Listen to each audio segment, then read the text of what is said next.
Гренландия — это не просто крупнейший остров планеты. Это словно застывший во времени колосс и уникальный природный архив, в недрах которого скрыты ответы на вопросы о прошлом и будущем человеческой цивилизации. На глобусе она кажется ослепительно белым исполином, однако в действительности представляет собой чрезвычайно сложную, хрупкую и тонко уравновешенную экосистему, выполняющую функцию одного из ключевых климатических регуляторов Земли. Почти 80% всей территории острова укрыто гигантским ледяным щитом. Эта светлая громада, толщина которой в центральной части достигает 3 километров, выглядит вечной и неподвижной. Но такое ощущение обманчиво.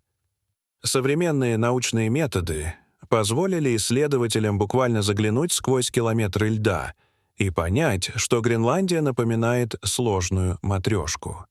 Внутри ледяного панциря скрывается утраченный мир. Исполинские каньоны, древние горные цепи, разветвленные системы подледных рек и рельефы, не видевшие солнечного света миллионы лет. Масштабы Гренландии поражают воображение. При площади почти в 2,5 миллиона квадратных километров она превосходит по размерам Францию, Германию и Испанию вместе взятые. Если мысленно наложить контур острова на карту США, он протянется от Техаса до Канады. При этом плотность населения здесь одна из самых низких на Земле.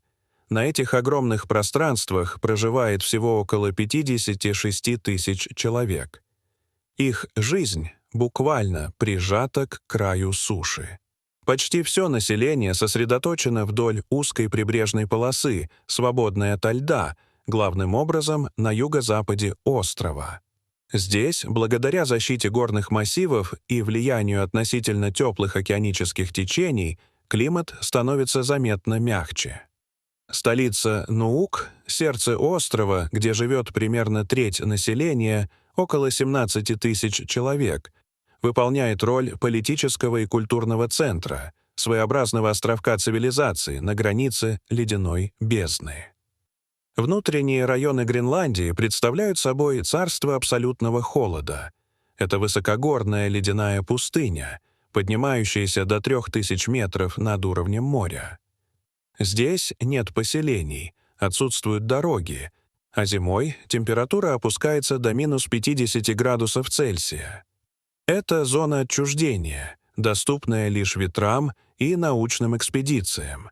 Снег в этих местах не тает, а накапливается тысячелетиями, сжимаясь под собственным весом и превращаясь в лед, который медленно течет от центра острова к его краям, формируя ледники. Однако стоит приблизиться к побережью, и картина резко меняется. Летом фьорды, вырезанные древними ледниками, покрываются зеленью. Появляются травы, арктические цветы и карликовые деревья.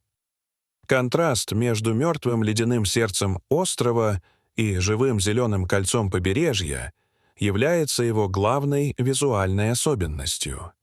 Исторически Гренландия привлекала викингов, которые и дали ей название «Зеленая земля».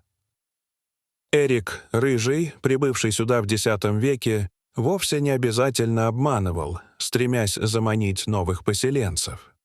Данные палеоклиматологии подтверждают, во времена средневекового климатического оптимума прибрежные районы действительно были зеленее, чем сегодня. Но по-настоящему зеленая история острова уходит гораздо глубже в прошлое. Ледяной щит Гренландии представляет собой одну из самых совершенных летописей истории Земли. Каждый слой выпавшего снега сохраняет в себе частицы атмосферы своей эпохи. Вулканический пепел, пыльцу растений, пузырьки древнего воздуха и даже следы космической пыли. Извлекая ледяные керны, длинные цилиндры льда с глубины нескольких километров, ученые буквально читают прошлое планеты. Анализ ДНК, найденный у основания ледника, дал сенсационные результаты. Около 1 миллиона лет назад До наступления глобального оледенения Гренландия была покрыта густыми бореальными лесами. Там, где сегодня господствует вечная мерзлота, обитали мамонты, шерстистые носороги и гигантские олени. Эти данные ясно демонстрируют, что климат Земли — система нестабильная. Ледниковый щит существовал здесь не всегда. Он формировался, исчезал и вновь нарастал в зависимости от глобальных климатических циклов, и понимание этих процессов критически важно для прогнозирования будущего человечества. Прорыв в изучении Гренландии произошел с развитием георадаров и спутникового мониторинга.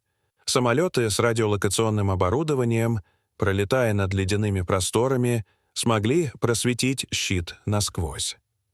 Открытия, сделанные таким образом, изменили представление географов. Под внешне ровной поверхностью льда был обнаружен так называемый Гранд-каньон Гренландии. Гигантское ущелье длиной около 750 километров и глубиной до 800 метров.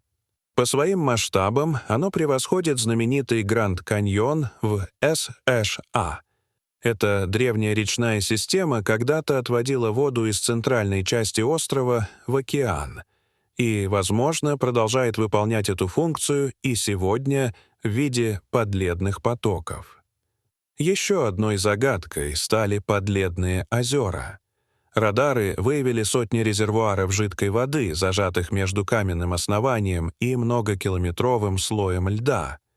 Высокое давление и геотермальное тепло не позволяют воде замерзнуть.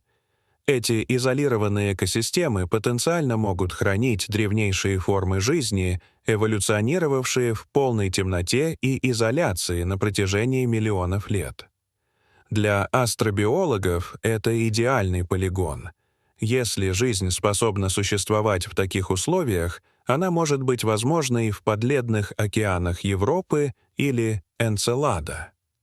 Не менее впечатляющим стало открытие ударных кратеров. Под ледником Гайавата был найден кратер диаметром 31 километр, образованный падением железного метеорита. Это свидетельство катастрофического события, которое могло существенно повлиять на климат Земли в относительно недавнем геологическом прошлом. В наши дни Гренландия стала своего рода нулевым пациентом глобального потепления. За последние 30 лет темпы таяния ледяного щита выросли в геометрической прогрессии. Ежегодно остров теряет около 250-300 миллиардов тонн льда. Этого объема воды достаточно, чтобы заполнить миллионы олимпийских бассейнов. Процесс таяния значительно сложнее, чем простое воздействие теплого воздуха. Талая вода скапливается в ярко-голубых озерах на поверхности ледника, а затем устремляется в трещины и вертикальные шахты, мулины, достигая самого основания щита. Там вода действует как смазка, ускоряя движение льда в сторону океана. Последствия этого процесса носят глобальный характер. С 1993 года уровень Мирового океана поднялся более чем на 1,5 сантиметра исключительно за счет гренландского льда. В случае, если весь ледяной щит острова растает, сценарий, который климатологи называют апокалиптическим, уровень океана повысится примерно на 7 метров. Это приведет к исчезновению целых островных государств и затоплению мегаполисов от Лондона до Шанхая. Таким образом, Гренландия фактически удерживает в своих ледяных недрах климатическую безопасность всей планеты. Однако по мере таяния льда обнажаются не только древние ландшафты, но и огромные природные богатства. Остров превращается в новую арену геополитического соперничества. Под его скалами скрываются значительные запасы редкоземельных металлов, урана, золота, алмазов и нефти.